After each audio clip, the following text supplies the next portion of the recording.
Hey everyone, it's Nick. This week is Baby Loss Awareness Week, and the video that I am about to make right here is going to be a little bit of a hard video for me to make. I'm just going to talk, and we'll see what happens. But I want to tell my story. It's something that I want to share. Because I'm all about living my life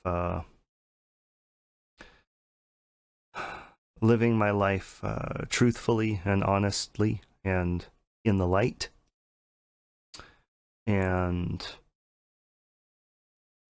I want to stand with the other families, with the other parents out there that have experienced something like this. So here we go. So Baby Loss Awareness Week happens every year, and this is our first year even knowing about it. But I want to use my platform here to kind of raise awareness about it. Anyway, so Baby Loss Awareness Week honors the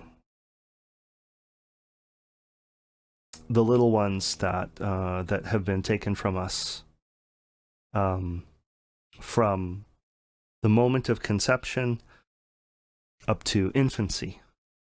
And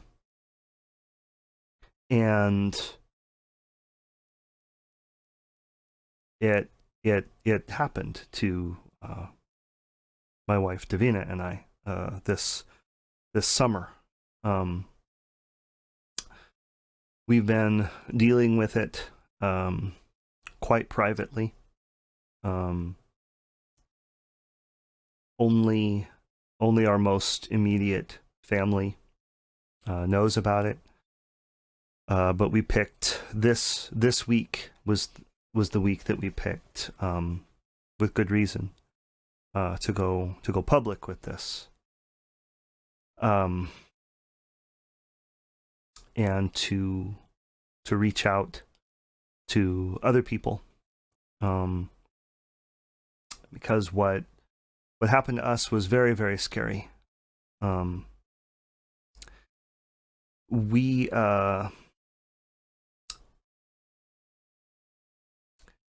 Davina and I, we've been married for almost 5 years now, and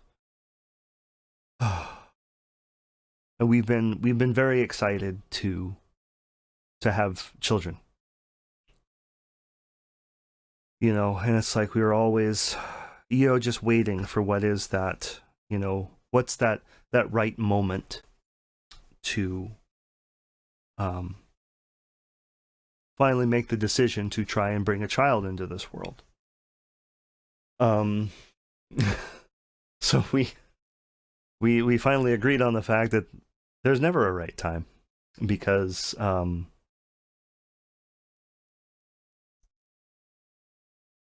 it's like you're never going to be 100% prepared for it, I don't think, and the surprises and curveballs that it can throw at you.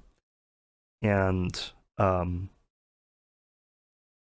we love children, and we're very passionate about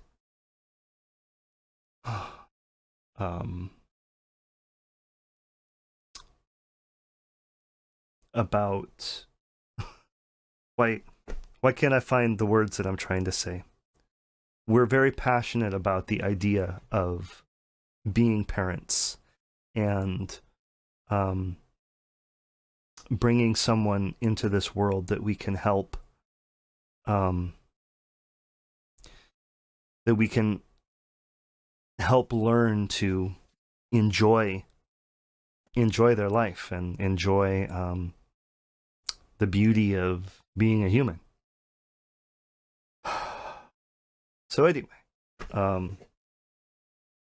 so we finally decided earlier this year that that once we got our COVID vaccines, we were going to go for it, and so we did. After we got our COVID vaccines, we began officially, trying to have a child, and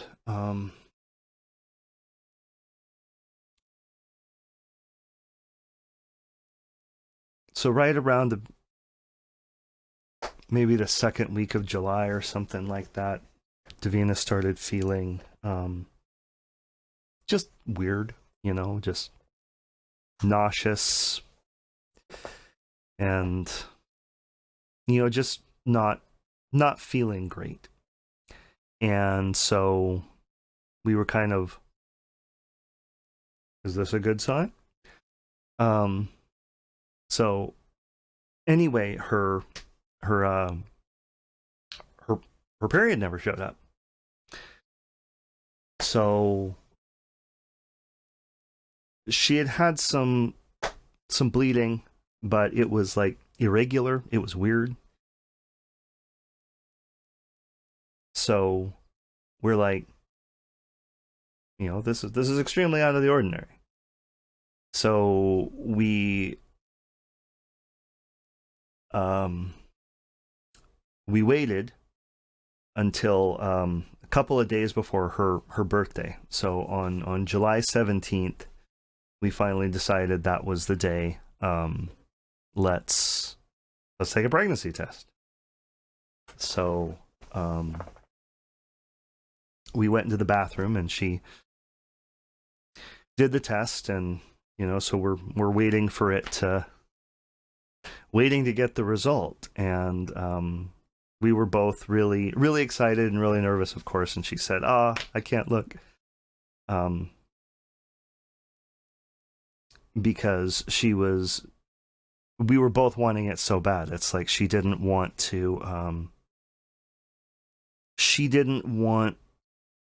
that test to be negative. So she said, I can't look. So she turned her back on it, and I gave her a hug while I peered over her shoulder and watched we got one of the really fancy digital tests. And so I watched as the thing counted down for a couple of minutes, and then and that word appeared on the screen. And it said pregnant. And I was like, oh my God, honey, look, turn around and look at it. And then so she turned around, and we were just hugging each other and crying and so happy. That was 2 days before her birthday, and it was the best birthday present that she ever could have gotten. It was a wonderful gift for both of us, and we were just immediately we went into just full blown baby mode, and my own head was just filled with just all these wonderful thoughts and daydreaming about all these scenarios, of Davina and I raising this child together, having no idea who this little person was going to be, but just so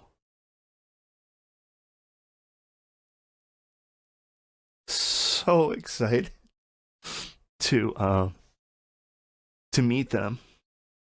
And so we started thinking about names, of course. We got this app that you as a couple you each put it on your phone, and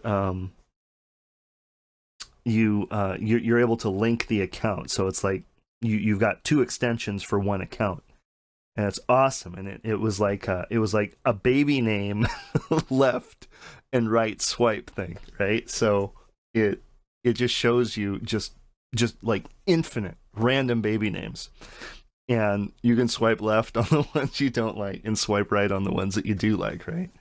um and it was really cool because it pops up with the name and it tells you what it means and everything, and it's got boy and girl names and everything, um and gender neutral names. So it's just very, very cool. It's a very cool app. And what's awesome about it is, any of them that you swipe right on, it saves them. And so if your partner swipes right on any of those, it's like, you just do this on your own, just at random times when you're bored or whatever, just looking through baby names on your phone. But anyway, if you both have swiped right on a certain name, it makes a combined list of the names that both of you like. And it was just so much fun. It was really, really cool. So yeah, we were like seriously in we're gonna have a baby mode. And again, we only told just like immediate family, because we didn't. They say that if anything is going to go wrong, it usually goes wrong within the first 13 weeks. So we decided that we were going to wait till those 13 weeks were up. And but before we made the announcement to everybody that we were going to have a baby.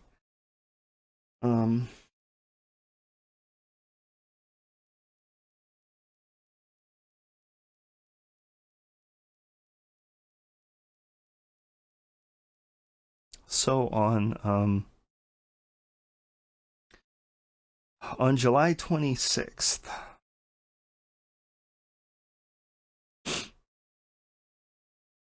which is like, God, it was only like 9 days later. 9 days after we found out that we were pregnant.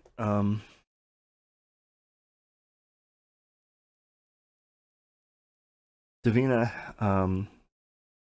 she noticed a little bit of she was spotting a little bit, so she had a little bit of blood, and that was, we read that it's not completely unusual in early pregnancy to have just a little bit of spotting of blood every once in a while. So we kind of tried to be just like, it's no big deal, this happens sometimes.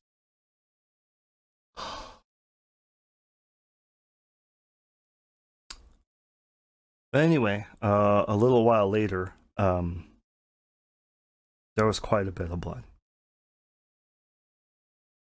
and she started getting like really bad stomach cramps. They were like period cramps, but like way worse.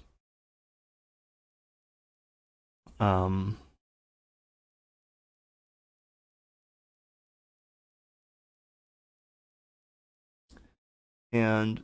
Davina's really tough. Like, man, she doesn't complain about pain and stuff like that. Like, I've seen her like full on stub her toe on the bench that we have out in the dining room. Every time I do that, I fall to the floor screaming and yelling because it hurts so bad. There's a solid piece of wood, and it's just, you think that we would move the thing out of the way, but it's like, anyway, that's beside the point. But like, she hits her foot on that, and she's just like, I'm okay. She's super she's just super tough. So when I know that when she starts complaining about pain, that it's got to be really, really bad. So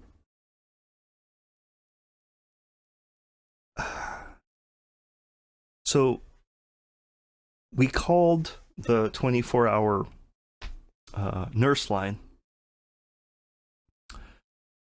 and asked them what was going on and what we should do. And the first time we called them, they said, keep an eye on it. Like, be ready to go to the hospital, but you're not at that point yet. If the bleeding gets any worse, or if the cramping gets any worse, call us back immediately. Well, it wasn't long after that the bleeding got worse and the cramping got a lot worse. So I called the nurse line again, and they said, yeah, you got to take her.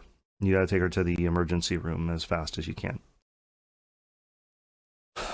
So we were both terrified.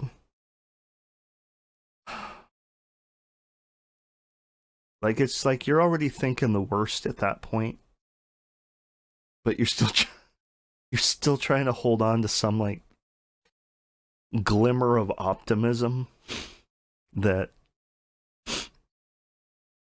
you know, maybe it's just horrible gas pains, you know? It's like maybe you just ate something that that didn't agree with you. Maybe you got, you know, food poisoning or something like that, which isn't great when you're pregnant either, but anyway. So this is about, I don't know, 10:30 at night, something like that. And we live kind of out in the country. We live in kind of a remote rural area. There's not a lot around us. Not that you can get to easily anyway. So we have a little country hospital just down the road. And when I say country hospital, I'm talking about a little one room. It was the closest place, you know, it's less than a 10-minute drive away. So we packed her in the car and we drove there. And it was the beginning of a really, really bad night. Like, at this point, we didn't know how bad it was going to get. Oh, God. Okay, I gotta keep going. I know this video is already long, but I gotta keep going.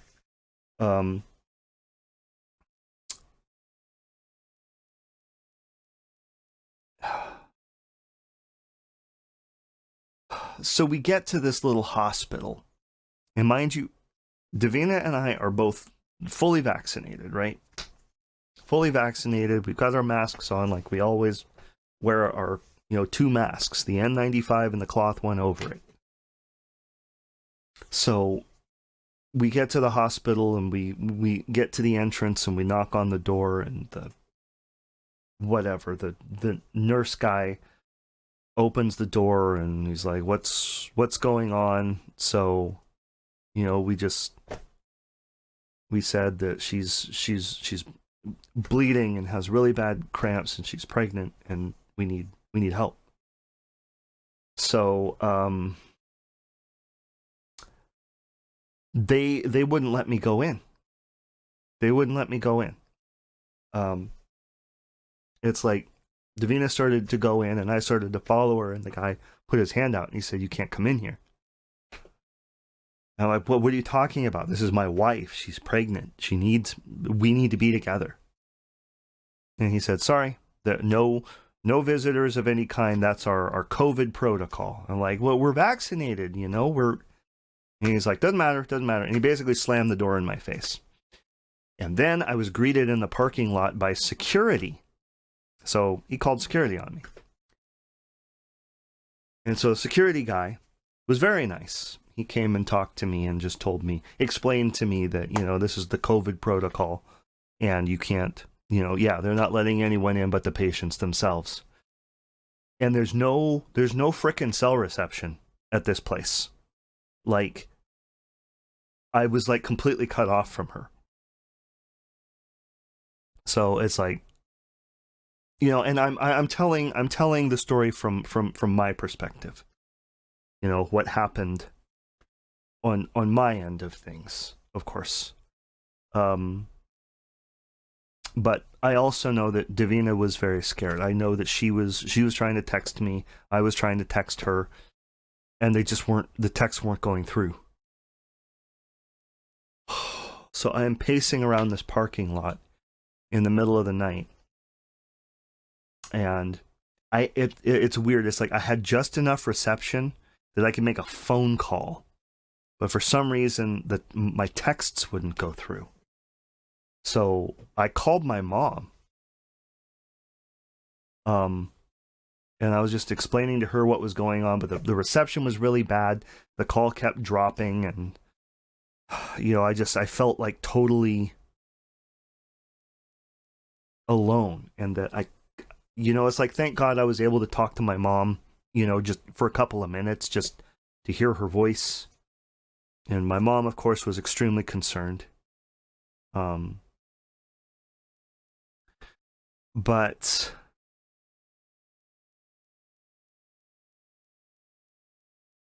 I finally got a text from Davina, maybe about a half hour later. It's like, it finally went through. It's like you send a text and you see that little blue line at the top, and it just moves like a snail, and then finally it goes through. It was taking like 10 minutes for a text to go through. So anyway, I finally got a text from her saying, I'm going to be coming out in a few minutes, and we'll tell you what's going on.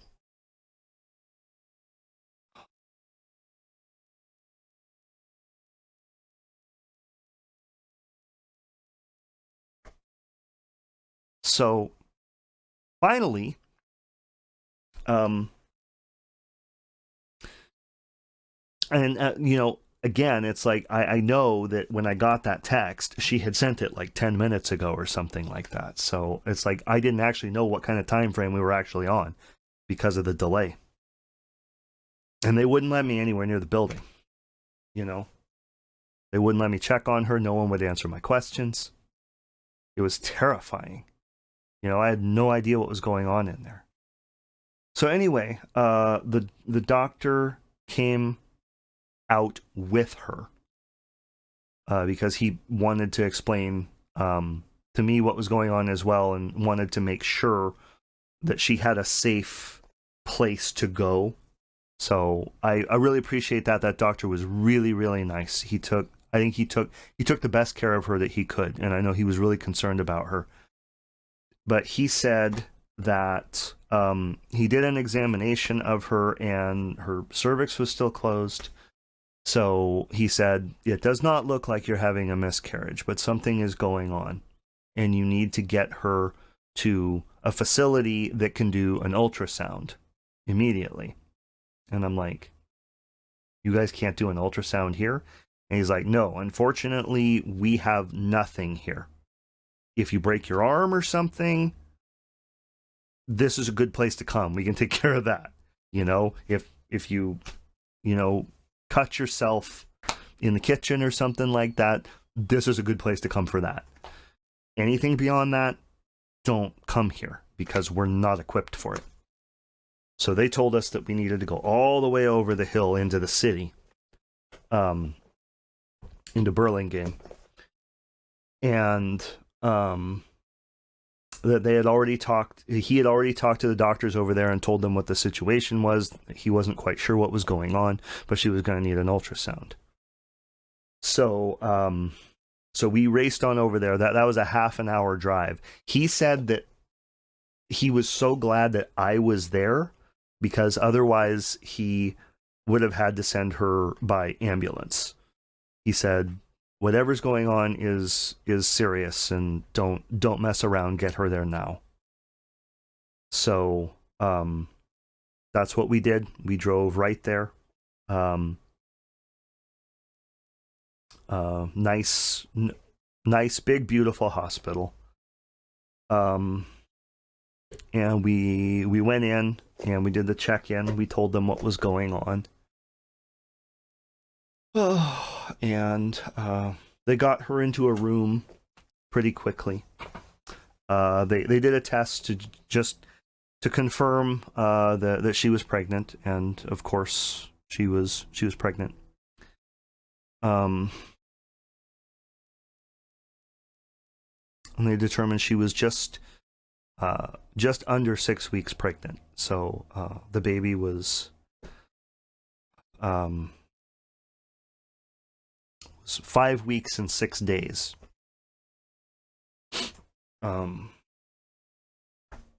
So still very, very small. And we'd been, we had like a pregnancy tracker app that, each week it tells you about, oh, this is the stage of development that your baby's in. And, they had told us that the baby at that point was the size of a sesame seed, a little sesame seed. That's why I wear a little sesame seed around my neck now.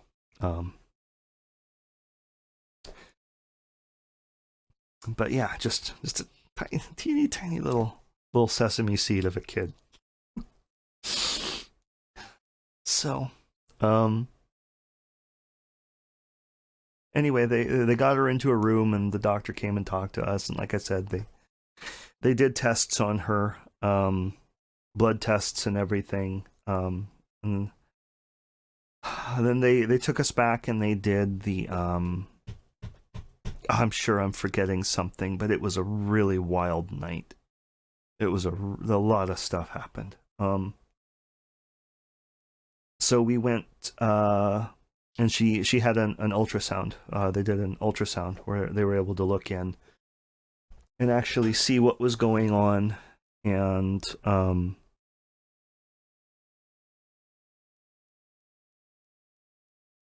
it's like I could see the picture from the ultrasound on the monitor.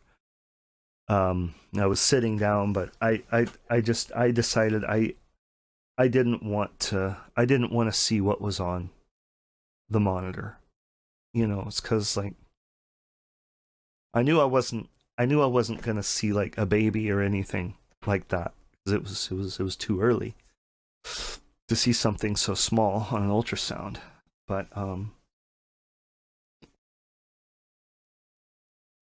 I just wanted to go up and I wanted to hold Davina's hand. So that's what I did. I held her hand and we just talked about things. I don't even remember what exactly. Oh, I think I remember. Yeah, she had asked me to make sopa de ajo for her that night, which is a Spanish garlic soup. So we were talking about that. I was talking about how I wasn't satisfied with it. I don't think I did a very good job with it tonight. And she was being very sweet and telling me how much she loved it and she really appreciated it. And the lady doing the ultrasound, she said that we were very sweet together and that we were good support for each other. I think she was being really nice to us because she does that all the time. So I think she saw I think she already had seen on the ultrasound. I think she already knew what was going to happen.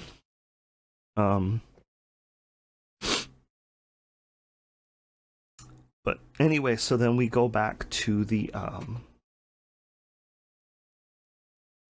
we go back to the hospital room after the ultrasound, and they let us sit in there for a while they were interpreting the results or whatever, you know. And so my wife and I just we just sat in there and we talked to each other about how scared we were, and that we just wanted her to be okay. It's like we decided that night. It's like we got,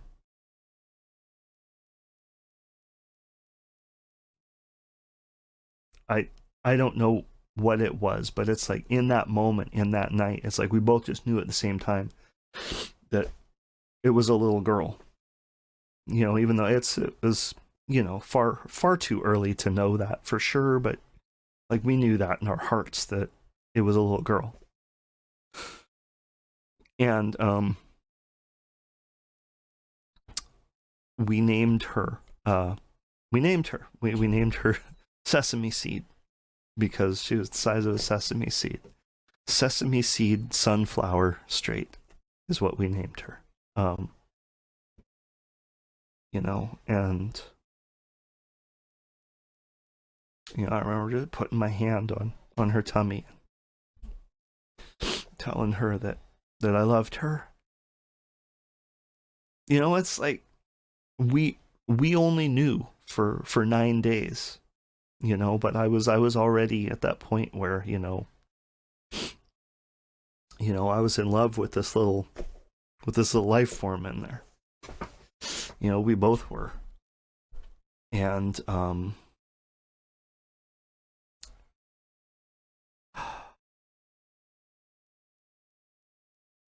you know, like I was already talking about things like the three of us, and you know, when we would say goodnight, you know, I would, you know, kiss Davina goodnight, and then I'd kiss her tummy goodnight. You know.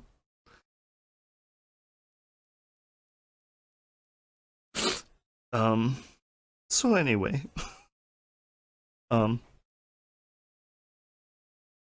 Jesus. So the doctor comes in then, and just kind of very nonchalantly said, you have what's called a burst ectopic pregnancy, and we don't know what we're going to do yet exactly. And I had already done a little bit of reading about it, and as soon as he said that, like, we both just lost it.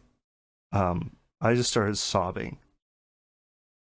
And the doctor looked at me like, what are you upset about?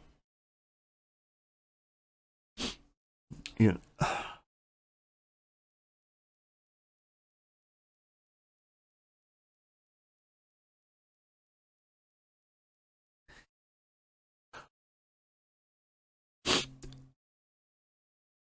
when they're that little, you know, it's like,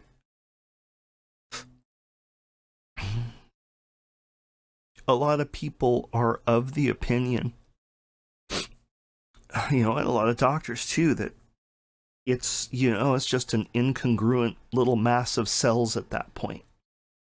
You know, how could you be sad about the loss of that? And it's like,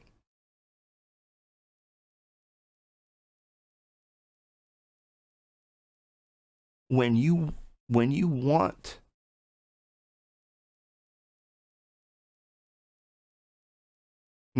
that child more than anything, it's not just a mass of cells. You know, it's not. It's my child. Very early beginnings of my child.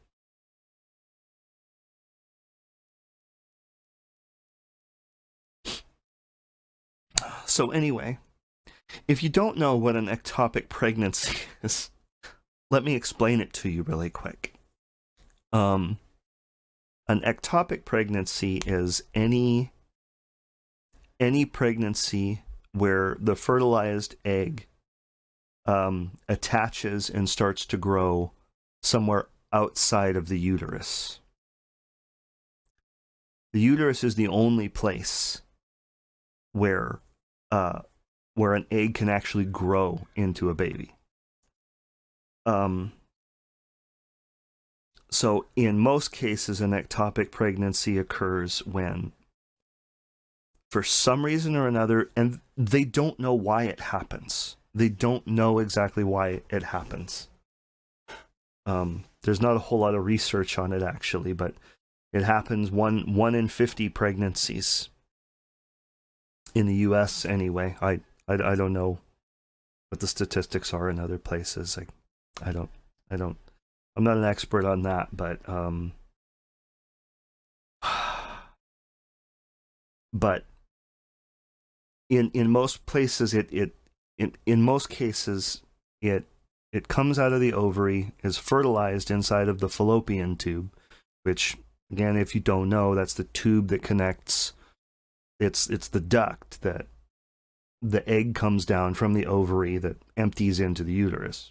Most of the time, fertilization actually does occur up in the fallopian tube. So you got two of them, one on each side, right? So it's like that part's normal. It's normal for it to be fertilized up there, but then it rolls down into the uterus, and that's where it embeds, and that's where the blood flow starts, and the placenta forms, and the baby can get the nourishment that it needs from the mother's body. Well, if it gets stuck in the fallopian tube,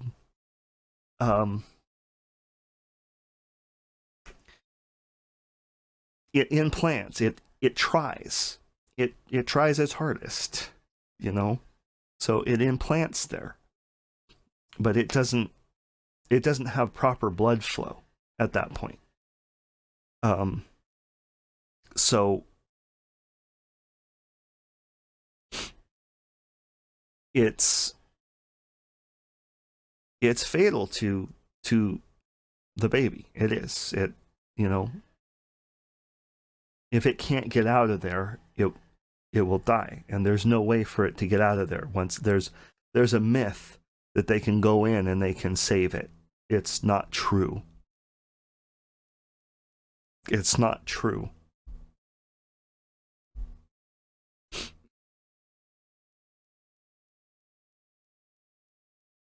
They can't, because it's already implanted, and it's not able to survive being moved. It won't implant again once it's already implanted somewhere. So that is,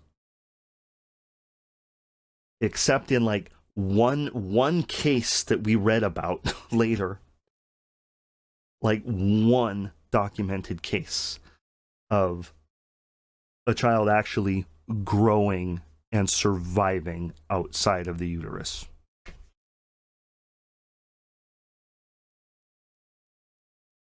And that was just an absolute miracle. That wasn't because of any kind of medical intervention or anything like that. That was a 1 in a billion type thing, because that's not supposed to work.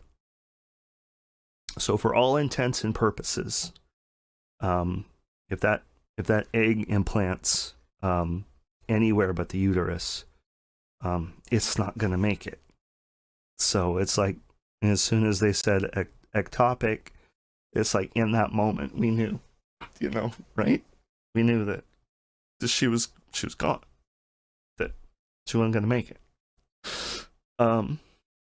Didn't really understand the ramifications of what he meant by burst until a surgeon came in and talked to us. Very, very nice. He kind of set our minds at ease, even though, I mean, we were devastated already at that point. You guys set our minds at ease, saying that he's been performing this exact same surgery for the last 40 years. He does about one of them a week, and that the life-saving technology has come a long way. And we're like, what do you mean? He's like, this is an emergency situation. When this happens, when it bursts like that, it's virtually 100% fatal for the mother as well, without immediate intervention. And he said when he's, oh God, I hate. He said when he started doing this in the 80s, before they had perfected like the procedures that they have now, that was like the number. It was like a 50-50 shot. If that happened to you, it's like a 50-50 shot whether you were going to live or die. 40 years ago.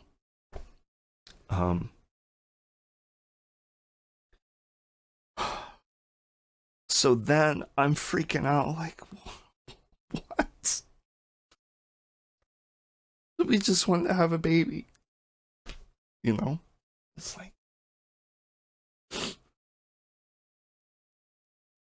what the hell?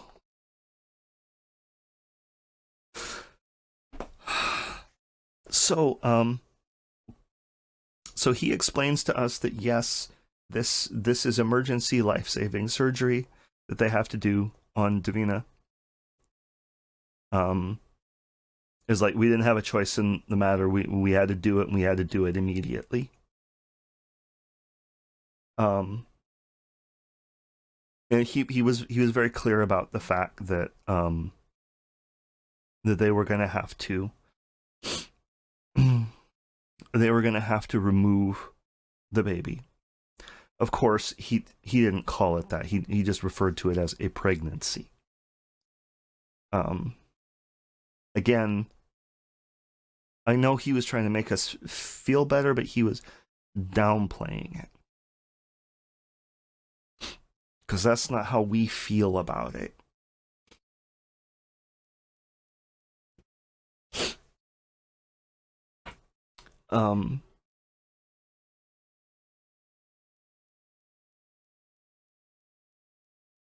But anyway, so they had to get her prepped for surgery. She had to be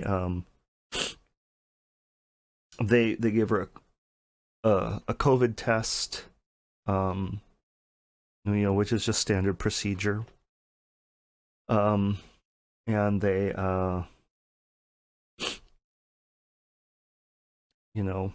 we got her all scrubbed up and everything so that she was all sterile and clean for the procedure, and thank God this hospital let me stay with her every step of the way. I never had to leave her side except when they when they took her into the operating room. That's the only time that they wouldn't let me be with her. So again, God bless these people for not separating us, because I don't know how either one of us would have made it through that night without the other one. So anyway, I was scared to death. I was really scared to death because they were going to have to go in, and he said they were going to have to remove that fallopian tube. They were going to have to completely take it out. He said if they just tried to repair it, this would just happen again in a couple more months, and it would be even worse. He said that it's actually a lot safer for everybody if they just remove that tube. So there's no scar tissue in it or anything like that. And he explained to us, and we've since confirmed this, I had no idea. We were really worried about, oh God, so that's going to cut our chances of having a kid again in half, But he said no. He said no. Actually, that stuff is really cool. The way it works is if you only got one tube in there, even if it's on the other side, if it knows that there's an egg about to come out of the other ovary, it crawls on over there and gets it. He did this really funny sort of move where he's like, it just kind of goes it just crawls on over there like that and gets it. I can't do it the way he did it. It was actually pretty funny. It was like the one bright moment of the night where we both kind of chuckled. But so yeah, even before the surgery, he was already trying to reassure us that this is really not going to affect your fertility at all. There may be like a 10% decrease in your chances, but in his experience, it's really kind of a non-issue because the one tube does a good job on its own. So, but that's beside the point. So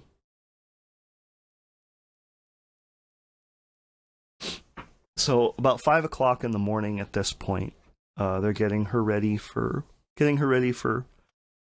surgery. They've got her on the bed and they've got her outside of the operating room, ready for it to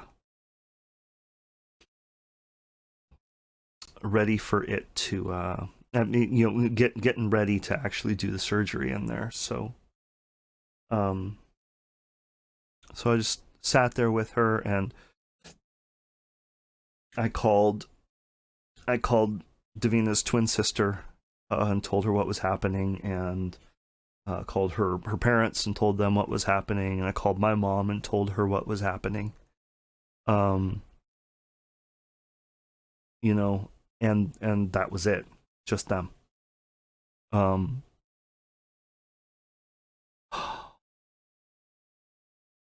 I was still on the phone with my mom. She was just trying to give us hope and saying prayers and stuff like that. But I was talking to my mom actually when they came to wheel Davina into the room to do the surgery.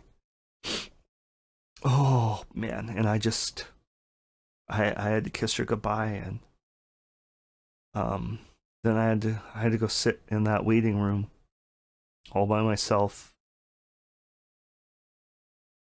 I kind of freaked out a little bit because the doctor said that it was only like a 20 or 30 minute procedure.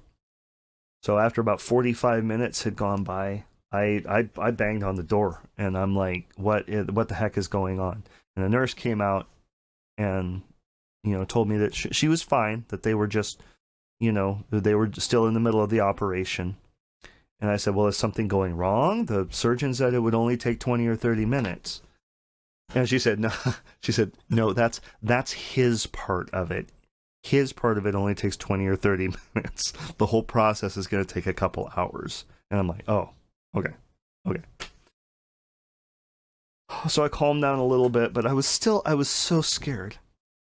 And I just sat there in that room by myself in the very, very early hours of the morning, just sobbing. Like I just could not stop crying. I was so tired.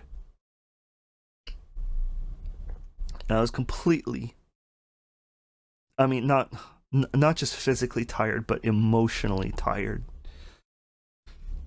I was just sitting there thinking about the fact, God, please don't let anything happen to her. Please let her come out of this okay. It's like, I know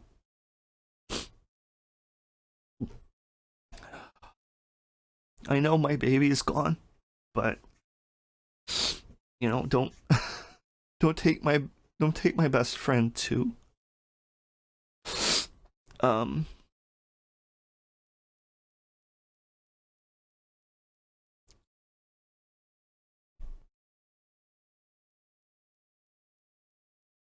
And I just sat there and I thought about, like, in those 9 days that we knew about her, it's like I made a lifetime of memories in my head thinking about this child.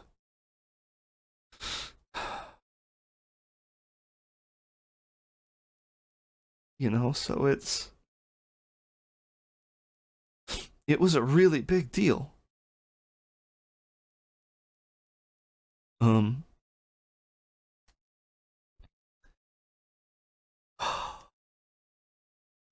And I felt so powerless and helpless in that moment because there was nothing I could do.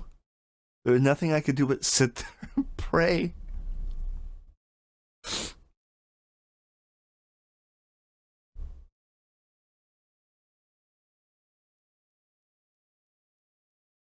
You know, it's like, oh, and I had been a long time without eating too, and I have diabetes, you know, so I started freaking out about that because I started to feel my blood sugar dropping, and it was too early for the cafeteria to be open, and it's like I didn't want to go down there anyway because I wanted to be there the moment she came out. So I banged on the door again. I said, guys, I have diabetes and I need help. I don't have any of my stuff with me because we had to run out the door. So they were really nice. They brought me some crackers and some orange juice to bring my blood sugar back up. And it worked. I felt a little bit better in that way. So kudos to them. You know, it's like they took care of me too. Anyway, about 6:20, so only an hour and 20 minutes after she went back there, the surgeon came out. And my mind was just reeling. Like, I cannot describe to you my inability at that point to process any information. I was completely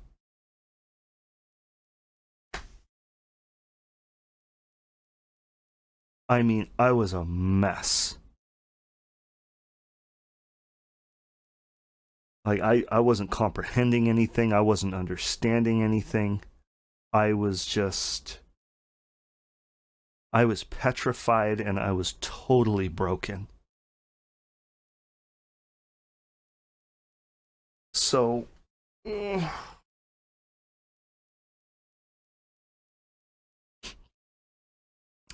had some pictures with him. And he showed me, because he was able to do the surgery laparoscopically, actually. Just made a little incision in her belly button. He was able to get in there with a scope and his tools to do what he needed to do. So he showed me pictures of the tube while it was in there. And he showed me pictures of the other tube, and he said the other tube is perfect. It's perfectly healthy. It looks fine. There's nothing wrong with it. And then he had this little jar. This is one of the worst parts.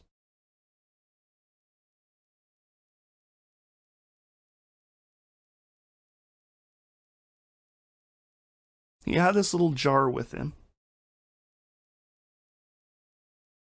And he opened it and he showed me what was in it. And it was her tube. Tube was in there, and one end of it was really messed up. Like, it was just very bloody, and you could see that it had incurred, like, trauma. And he told me that, you know, it's like, this is everything that we took out. It's all in here. Meaning, like, I'm sure our little sesame seed was in there too. I couldn't see, but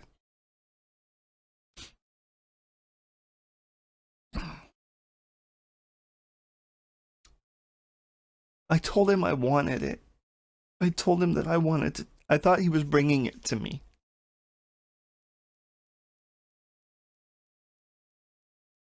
I told him I wanted it. Said, we'll take this home. And he looked at me like I was crazy, and he's like, no, this has to go down to pathology, and, you know, because they have to run tests on it to make sure that there's not like a misdiagnosis or anything like that.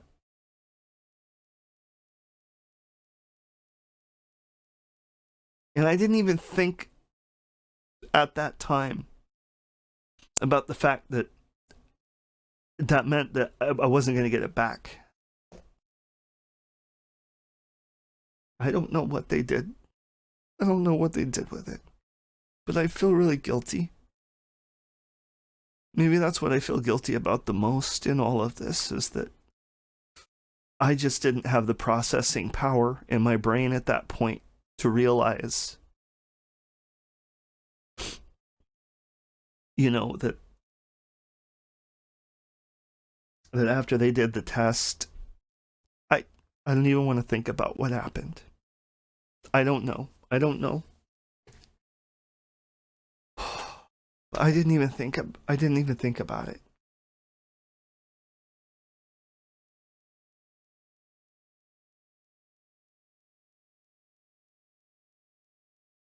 You know, it's like I look back on it now and it's like I feel like I should have just grabbed it and ran, huh?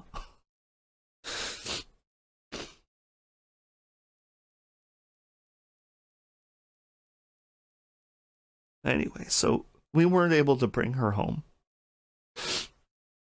But, you know, that's why I got my little sesame seed around my neck. So she's with me.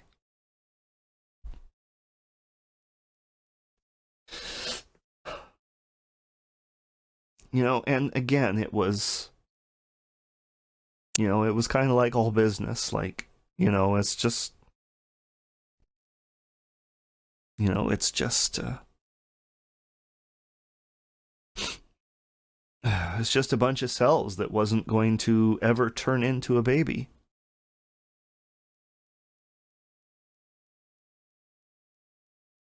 The physical truth in that does not outweigh the fact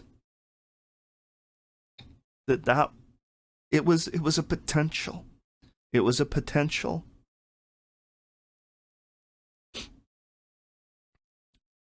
Had that not gotten stuck in there, you know? So you can't treat it like that. You can't just say there's just a bunch of cells that was never going to be a baby, because that's not true. If she had made it down in there, yeah, she would have been a baby. She was a baby. She was my baby.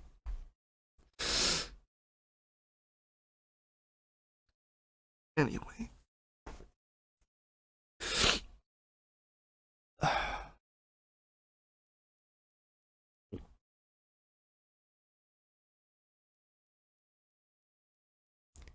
And damn it, it's okay for me to be sad about that. You know?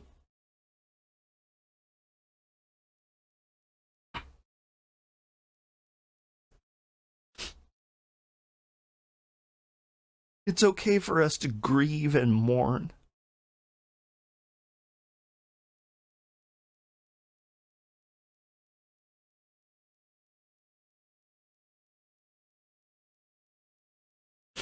It was an accident.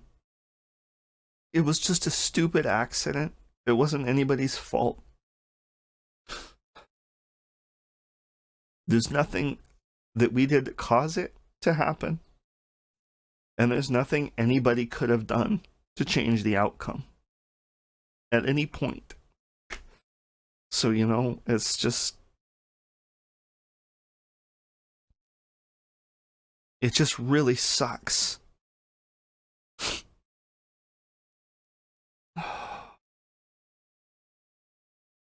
It just really sucks.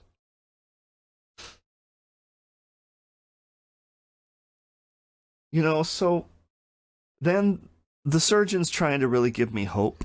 You know, he's, you know, he's telling me that, you know, not only is he a surgeon, but he's, you know, he is an OBGYN, you know, fertility and baby stuff is his specialty. You know, and he just talked to me and said that, again, I know he was trying to make me feel better. I understand that, so I can't get mad at him for some of this. But he really wanted me to not be sad about this. He was really trying hard. He's like, I'm giving you all this good news. Why are you upset?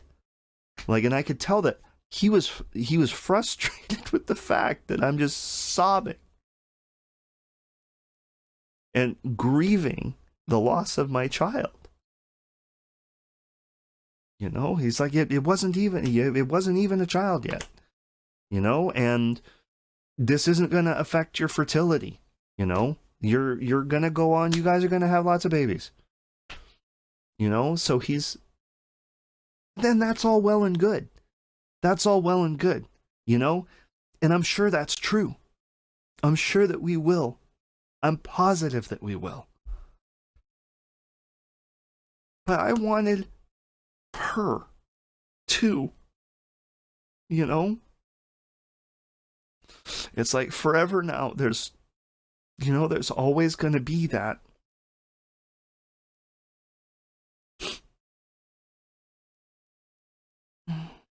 There's always going to be that little hole in our hearts, right? You know, for the baby that we didn't get to meet in this life.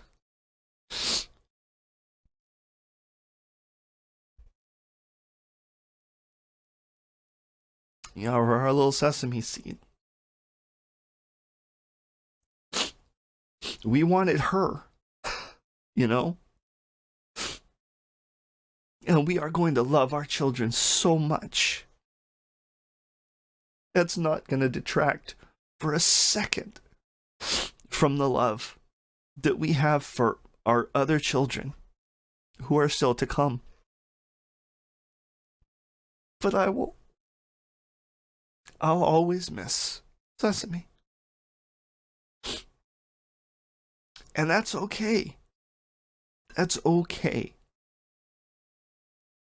It's not unnecessary suffering. It's being human. It's having a heart full of love. And whatever.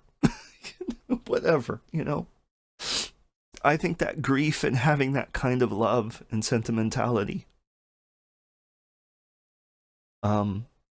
for people is, I think it's strength.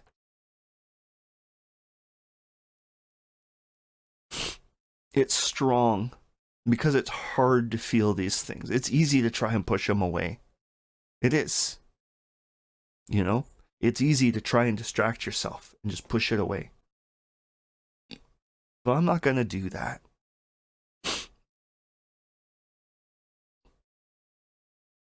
And I know that this happens to people all over the world. And part of why I'm making this video is I want all of you that this happens to, I want you to know that it's okay. It's okay to grieve. It's okay to be sad about it. It's okay to always be sad about it. You know, we're only like, you know, 2 months out from when it happened to us. But I'm going to feel it in some ways forever. And I'm okay with that. Because that honors that life that my wife and I created together. And I know I don't talk about it much, but I don't talk about it like on my stream much. Maybe I should talk about it more. I don't know. I am a very spiritual person. I absolutely believe that God is in everything. I believe that everything and everyone has a soul. And I believe that that Davina and I will meet Sesame someday. I don't know where or how exactly. I don't know how that part works. But I believe very strongly that the consciousness, the soul cannot be destroyed. And it goes somewhere safe. So, you know, I take solace in that. I do. And I'm not ashamed to say it, that I believe.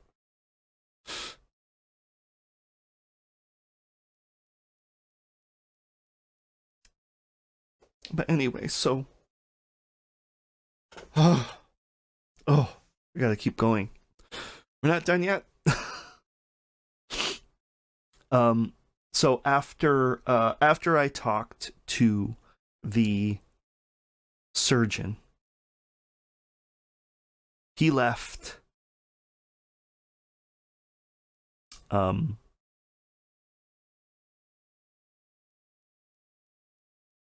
you know, I was just at that point waiting until I could go back and see Davina. You know, he had told me that, you know, the surgery was a piece of cake, but she was bleeding into her abdomen. And he did say that we had gotten there just in time. That is really freaking scary too. Even after you know it's okay, to then have someone tell you that you made it just in time, that messes you up in a different way. Because it's like, God, we were really close.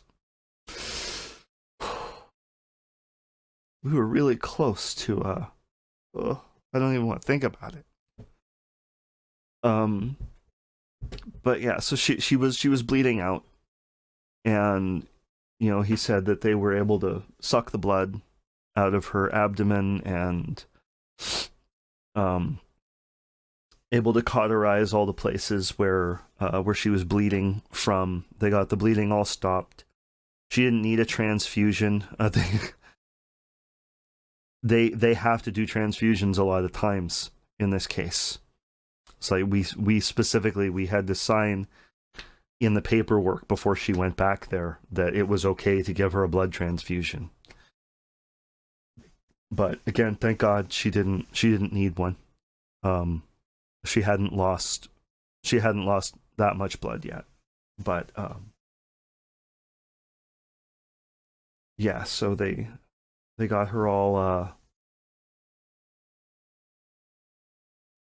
stitched up, and I still had to wait a while before I could go back and see her, and I was so anxious. I just wanted to be with her. That's all I wanted. I just wanted to be with her.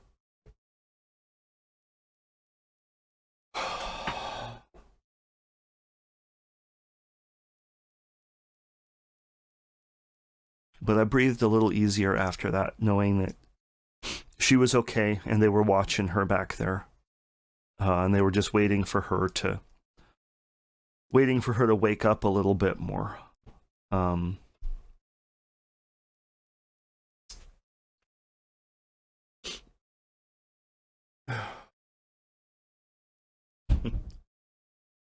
So during that time, after the surgeon left, and I was sitting in there on my own, I realized that I hadn't been sitting in there on my own, and that another couple had come in while the surgeon was talking to me, and they had heard what happened. So after the surgeon left, the lady said to me, she said, I want to tell you that I'm really sorry. I heard what happened, and I want to tell you how sorry I am, and that you shouldn't give up hope. she said that the exact same thing happened to her, that she'd had an ectopic pregnancy and had to have a tube removed. And she said, the guy you were just talking to, the surgeon that just operated on your wife, is my doctor. You know, it's like how he just happened to be the doctor on call that night. It's like how big of a coincidence is that? But she's like, yeah, he's my doctor, and so I know he did a really good job, and she's gonna be okay. And then she also said that she now has two beautiful children since that happened on one tube. On one tube, she's had 2 kids. So that gave me a lot of hope. That made me feel better in that moment, and it felt good to just have like a real human connection, and to have someone tell me that they're sorry. Because I hadn't heard that from any of the staff. It's like, you know, no one said anything about really sorry that you lost your baby tonight. No one said that, but that lady, she understood. She lived through it. She'd been through it. She knew. So, and thank God for her. I really needed that at that moment.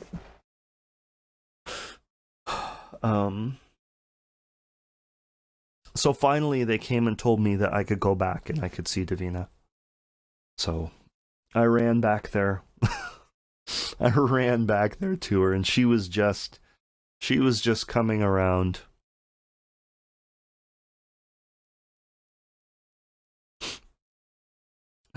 She was just coming around, and I was so glad to see her. And we were able to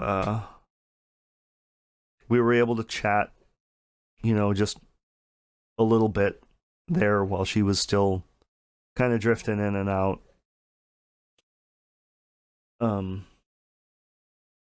And she said that the doctor had come by and tried to show her the pictures and stuff, but she was in no state to be able to comprehend any of that. She was in worse shape than I was, and I barely understood it. So, yeah, that was.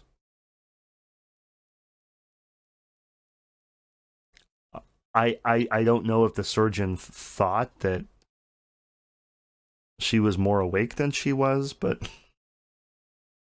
she barely even remembered seeing the pictures, so feel bad that she didn't get to see those pictures. So that she could, you know, see the picture of her other tube in there that's still in good shape. But anyway, we got her up and got her into the bathroom there so that we could get her dressed to go home. Because believe it or not, this is an outpatient procedure. Can you believe that? It is a literal life or death procedure, but it's a very, very simple surgery. Like, I couldn't believe that. I thought she was going to be in the hospital for a week or something like that. But they said, no, it's actually, it's a procedure that has to be done or you'll die, but it's a very simple procedure to do. So, again, that was another silver lining. That, you know, we didn't have to stay at the hospital any longer than we did. We were there like a total of 14 hours, I think. Maybe it was less than that, actually, because we left around 9 o'clock in the morning. We got there around, this started at like 10 at night, so 9, 10, so maybe about 12 hours this entire experience took. But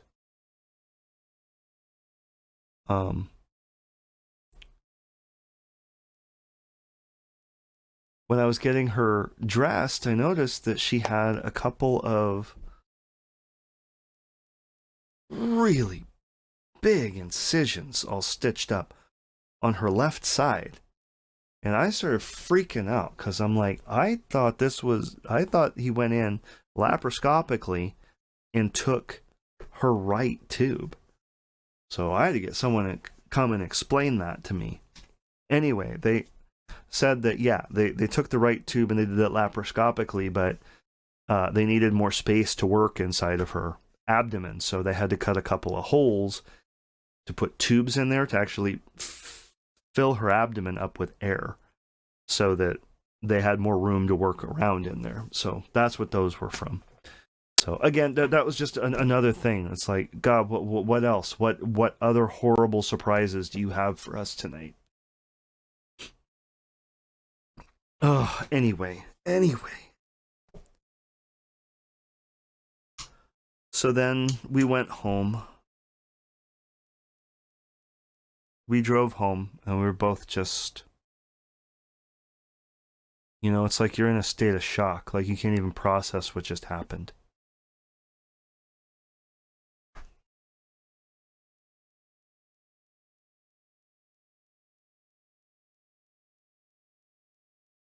But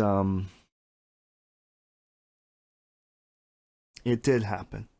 It was very real. So we went home.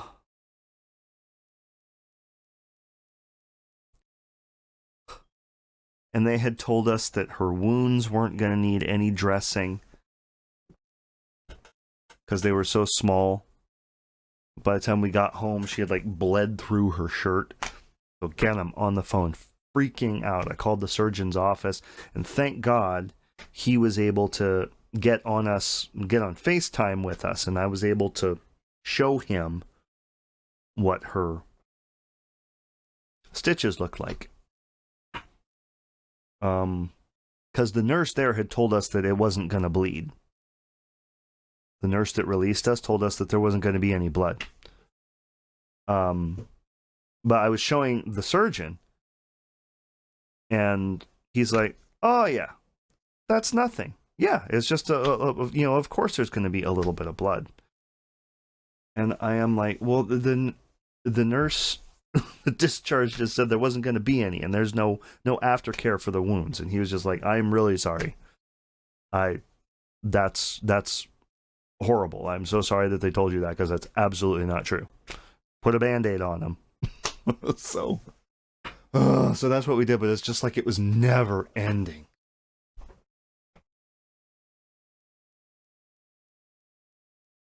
So the road to recovery has been hard. But Davina is bouncing back. She's amazing.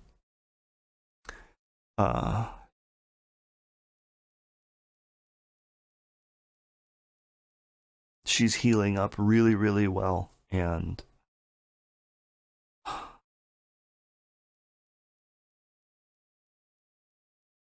we're just really sad, though, both of us.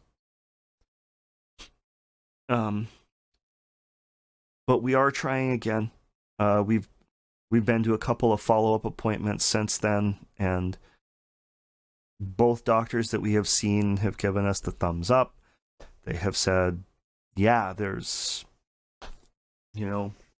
shouldn't be anything holding you guys back other than whether you think you're ready to do it again. To go through it again, because it's like this time, it's like last time we were scared a little bit because we've never been through a pregnancy before. This time we're scared about other things, because we've seen some things. We've seen some really bad things that most people don't see. So again, one of the reasons I'm making this video is I want people to see. I want people to know about this. Because I didn't. It's like we didn't fully understand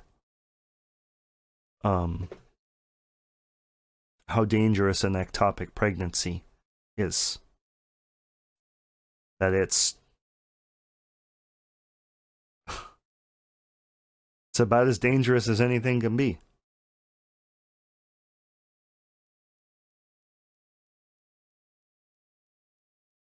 So we are taking it one day at a time.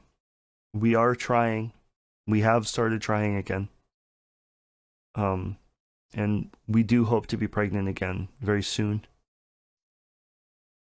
But you know, it's like we feel like a bit of our innocence has been lost. And you can't just buck up, shrug it off, pull yourself up by the bootstraps. That's not how it works.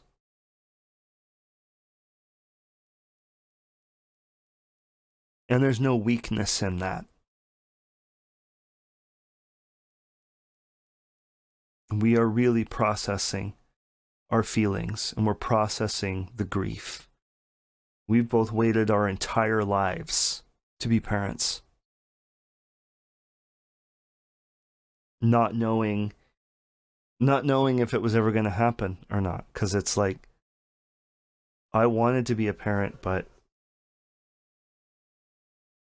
until I met Davina, I didn't know if I could really do it or not. You know? Having an amazing partner like her that has given me the confidence that, hell yeah, I'm gonna be an awesome dad. And I really want to be. Like, more than anything right now in my life, I want that really badly. And I know that a lot of people out there feel the same way. Again, if you come across this, if you're watching this, what you're feeling is okay. The depth of grief that you feel over this is okay. That's exactly the way you should feel. You lost a child. I lost a child. We lost a child. That's all there is to it. And that's always going to be a tragic thing. But life goes on. Life goes on, and we will be okay. We will all be okay. You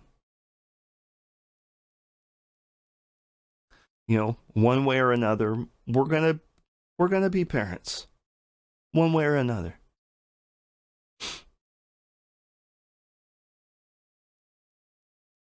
And I actually feel like I already am. You know? I feel like a father grieving the loss of his daughter.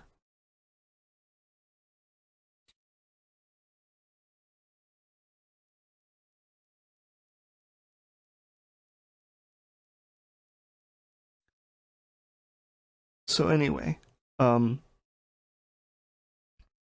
God, how do you wrap this up? Jeez.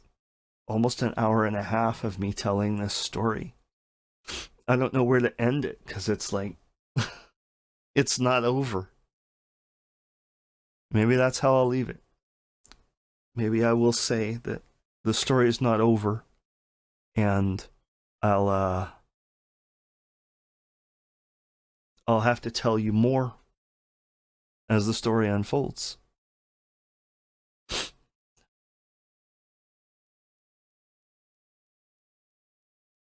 But it's been hard. It's been a hard couple of months. There have been a lot of good things. We have had happiness and joy, of course we have. But we've had a lot of down times too. We've had a lot of down times.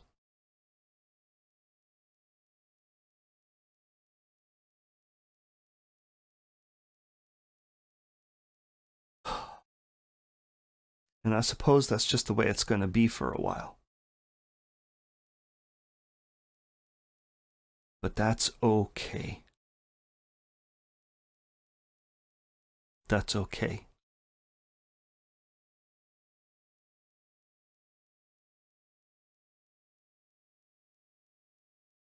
Anyway, This is my testimonial as a father who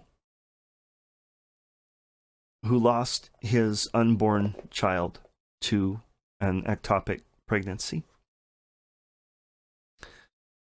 And I am the husband of a mother who has lost an unborn child to ectopic pregnancy.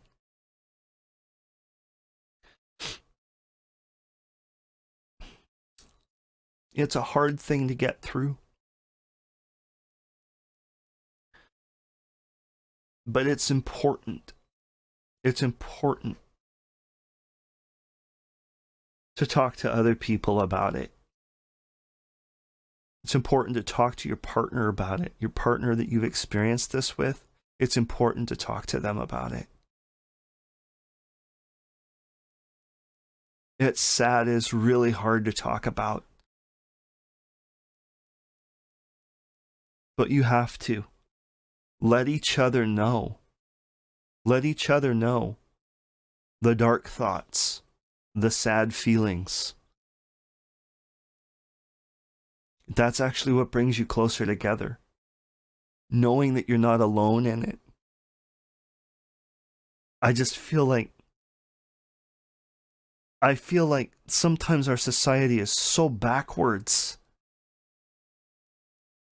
You know, don't talk about bad things. Don't bring up all these sad, horrible, terrible things. It's like we're all already thinking about it. Why be alone in it? Why not have a connection? Especially with your life's partner. Have a connection with them over that pain and that hurt. I swear, I think that's how you get better.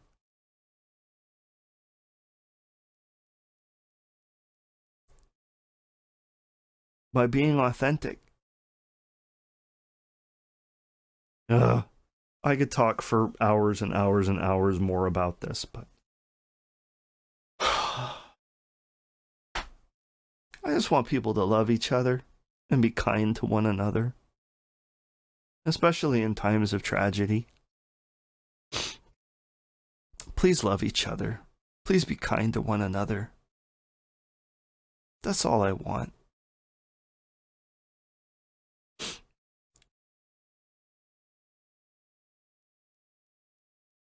You can deal with bad things. You can deal with really bad things if you have love and kindness that surrounds you. And validation for your feelings. Your good ones and your bad ones. So anyway, folks, that is my message to you.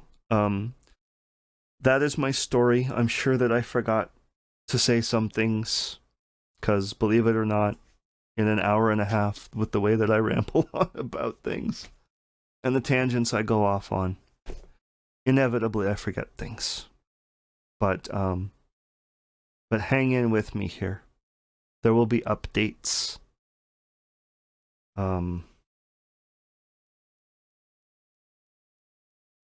Yeah. Good updates. Anyway, I love you all dearly.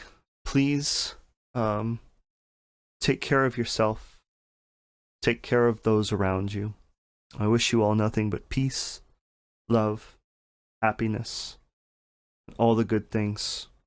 And thank you for joining me and listening to me tell my story about the loss of our sesame seed for Baby Loss Awareness Week 2021. I bid you all a fond farewell. Goodbye.